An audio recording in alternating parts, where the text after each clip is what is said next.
4 ఎకరాలు, underline this point my dear Hindu బంధు,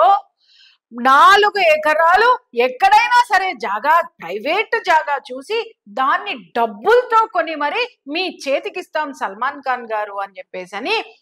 వేదికగా, ఏ వేదికగా, బిఆర్ఎస్ పార్టీ వేదికగా ఒకానొక క్రిమినల్ ని పార్టీలోకి జాయిన్ చేసుకొని పార్టీలో ఆయనిచ్చినటువంటి వాగ్దానము, హిందువుల యొక్క మనోభావాలు, హిందువుల అస్తిత్వానికి సంబంధించినటువంటిది ఒక్క ముక్క మాట్లాడడానికి కూడా ఈ యొక్క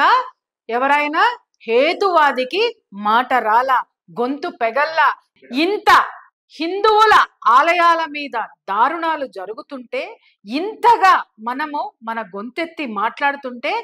అరే మన సదరు కేటీఆర్ గారు, కాబోయే ముఖ్యమంత్రి గారు ఏ రోజైనా ఒక్క మాట హిందువు తరపున మాట్లాడినవా?